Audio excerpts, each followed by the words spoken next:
Ini kayak gitu, tapi ternyata enggak, Bang Amar sehat-sehat aja. Biasalah, mungkin petugas para napi kali yang udah nomorku udah kesebar kali ya. Jadi banyak banget emang yang WhatsApp.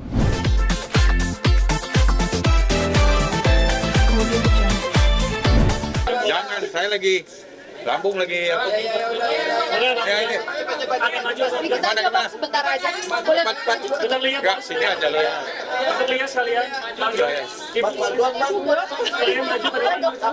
Enggak lah, sini aja. Orang lewat Pak, maaf Pak, agak depan Pak. Pak di sini Pak, Bapak. Pelan-pelan. Sabar, naruh aku. Geser bentar. Sini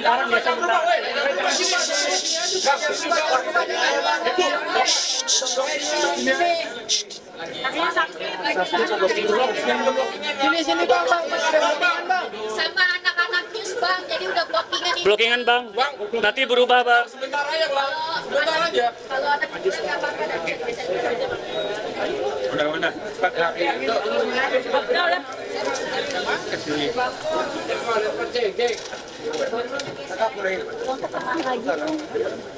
Gimana? Cepat. Bang, gimana hari ini persidangan, Bang? Ya, alhamdulillah kan kita minta supaya luring di offline.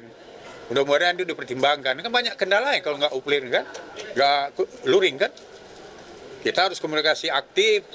Gimana nggak bisa jauh, harus minta izin ke dirjen. Nah kan sulit yo. Nah, jadi sekarang ya kalau ada dakwaan kalian udah dengar semua kan. Tapi dakwaan itu kita akan bantah kan gitu. Dari alat bukti juga kan, dari Amar cuma satu kalau nggak salah itu. Jadi kan nanti di pledoi yang saya di eksepsi. Nah, apakah kayak gitu? Eksepsinya tanggal berapa? 2 minggu lagi. Bapak menegaskan ini sebenarnya Mas Amar Zoni ini dipindahkannya itu dari lapas Cipinang atau Salemba ke Nusa Kambangan? Kan dari lapas Cipinang kan dipindahkan ke Nusa Kambangan. Nah permintaan kita ya dikembalikanlah ke Cipinang atau menurut jaksa atau penetapan hakim yang bagusnya di mana. Yang penting dekat dari persidangan biar komunikasi. Kalau itu alasannya sebenarnya nggak bisa lah jadi alasan. Dulu teroris ditahan Nusa Kambangan loh. Habisnya sidang di Jakarta. Kenapa kok untuk Amar kok dipersulit untuk disidangkan dihadirkan sini? Apalagi kan untuk membenahi lapas-lapas juga kan. Apa yang terjadi dia mau buka-bukaan. Kenapa kok harus dipersulit gitu loh. Biar masyarakat tahu semua. Jadi alasannya kalau alasan tadi ya kurang kuat lah. Itu dulu alasan yang dijadikan itu kan waktu COVID. Sekarang COVID kan nggak ada lagi. Bencana alam juga nggak ada. Apa? Yang lain-lain kan di Sudan kan tatap muka kan. Hari SM juga. Itu aja. Bang optimis nggak next minggu depan terdakwa bakal dihadirkan persidangan, Bang? Ya optimis kalau sesuai dengan aturan ya kalau kan tadi kendala kan Ibu Hakim juga, jaksa juga iya kan. Jaksa tidak bisa mengapakan ke dirjen. Nah, hakim ya bisanya kan penetapan hakim. Bagaimana kalau komunikasi susah? Bagaimana? Pledoi harus koordinasi sama dia. Bang, pertegas bang, tadi kan Mas Amar bilang kalau dia dari Cipinang ke Nusa Kambangan, sedangkan kasusnya kan di Salemba itu gimana bang? Tanggapan abang?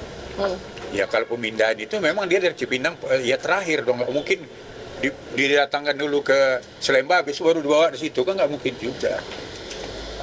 Dan itu dibawa dari mana dari terakhir kan. Itu aja ya. Tadi terdakwa juga pada ngomong pengen offline, berarti memang itu tidak nyaman ya Bang membuktikan untuk sidang sana memang tidak nyaman makanya ingin hadir di sini. Pasti wartawan nanti dibikin lah itu kan ada itu, ya kan? Kan udah direkam tadi kan? Saya juga tadi Pak dia menanggapi pembacaan dakwaan gimana Bang? Iya kan kita udah diberi kesempatan eksepsi. Ya pasti kami udah siap lah. Semua kan udah kita bicara juga kan. Ya tunggu aja lah 2 minggu lagi. Ya sekarang menurut saya lebih banyak diwawancarai jaksanya. Karena dakwaan yang buat jaksa bukan yang pengacara kan gitu. Kalau untuk nanti kami udah siap lah. Oke ya? Dokter gimana ini nemenin Ya mudah-mudahan ya doanya supaya lancar aja lah dan permintaan Om John dan jaksa dikabulkan untuk sidangnya offline gitu aja sih. tapi rindu kan dengan suaranya Bang Amar kan. Iyalah pasti doain aja pokoknya biar lancar ya semuanya. Oke ya. Ya, oke ya. Ini sempat menangis juga tadi Pak. Iya. Amar gimana Ibu? Ya apa ya, terharu lah ya. Handphone, woi, kiri tuh. Jadi ya sebagai perempuan lah gitu ya, Amar yang selama ini minta saya sebagai pendamping itu tentu saja terharu. Dia di sana, keamanan di sana, kemudian juga komunikasi dengan pengacaranya itu kan yang penting sekali untuk bagaimana dia bisa menyampaikan apa yang sebenarnya terjadi. Tapi saya yakin Amar tidak seperti apa yang dibicarakan selama ini, karena Amar semenjak ketemu saya di Cipinang, terakhir ada di Cipinang itu sudah mengatakan bahwa dia sudah tidak memakai. Nah, sudah kelihatan kondisinya adalah sehat-sehat saja. Kemudian saya pada saat itu juga dikenalkan dengan Dr. Lia, dan saya kenal Dr. Lia adalah yang tulus mendampingi. Nah itu saya juga merasa aman, bahkan pakai kemarin bersama dengan Adit juga dengan Panji terakhir itu karena mungkin mengajukan suatu haknya untuk minta keringanan, itu sudah dilakukan dan pesannya nanti kalau jadi menikah sama Dr. Lia nanti ibu yang mendampingi gitu. Ya mudah-mudahan ini asas kemanusiaan, asas keadilan seperti tadi yang sudah disampaikan oleh pengacaranya itu bisa dilaksanakan, karena ini adalah penyalahgunaan narkotika. Tentu hukumannya adalah rehabilitasi. Jadi harap saya sebagai ibu angkatnya dan juga keluarganya, adik-adiknya ini selesai dan Amar keluar langsung direhab dan saya akan mendampingi. Ya, jadi itu kan karena pengajuan itu nggak jadi, terus tiba-tiba kemudian dibawa untuk diperiksa langsung tahap 2 itu yang termasuk juga saya kaget juga gitu. Karena ini kan sudah dari Januari kan nggak ada berita apa-apa gitu. Kemudian diambil dan disidangkan dan saya diinformasi, dan pada saat itu juga saya dengan Dokter Lia juga baru pulang dari Cipinang juga untuk menengok Amar gitu, karena udah berkali-kali minta Bu kesini nengok-nengok gitu karena saya juga ada kegiatan gitu. Jadi pas terakhir itulah saya dengan Adit dengan Dokter Lia terakhir juga ke Cipinang. Tapi kalau saya nengok pasti saya selalu komunikasi dengan para pimpinan di Cipinang. Akan diundur pernikahan atau akan dilaksanakan? Ya nunggu ini nanti. Tapi yang jelas saya itu sudah tenang karena sudah ada yang mendampingi dan saya tahu persis kalau Dokter Lia itu adalah tulus mendampingi dan tidak ada kepentingan apa-apa. Dan keluarganya juga saya sudah kenal dengan bapaknya, rumahnya udah tahu gitu. Maka di sini yang support semua lah ya beritanya, dibuat berita yang baik-baik dan harapan ini selesai dan Amar direhab. Berharap direhab karena biar lebih sehat dan lebih sembuh semuanya. Tadi juga sempat saya bicara secara online, dia juga bilang sehat, menanyakan kondisi saya sehat, dan paling baik Amar itu kalau menghubungi saya itu ya dari waktu di rutan dulu, waktu di kasus yang kedua itu selalu bertanya kesehatan ibu, jaga sehat, anaknya baik, sopan dan adabnya baik. Bahkan kemarin waktu nulis surat untuk Ustadz Dery itu tulisan bahasa Arabnya bagus. Dia memang agamanya juga baik. Kita doakan sama-sama. Semoga segera keluar dan ini keputusan nanti harapannya adalah keluar dan rehab. Terima kasih. Ya. 2 minggu lagi ya. Apa?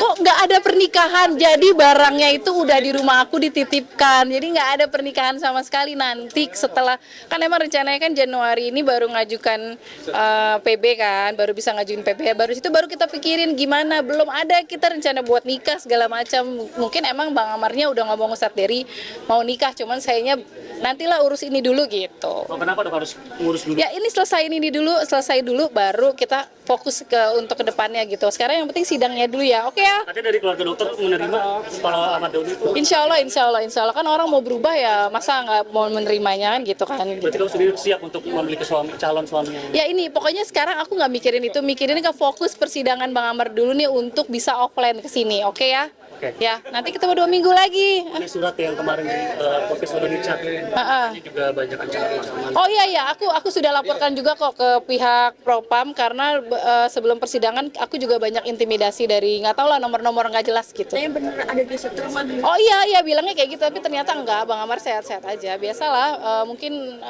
petugas para napi kali yang udah nomorku udah kesebar kali ya. Jadi banyak banget emang yang WhatsApp aku dengan ancaman-ancaman gitulah. Tapi memang awalnya kan memang harusnya bebas tuh Desember.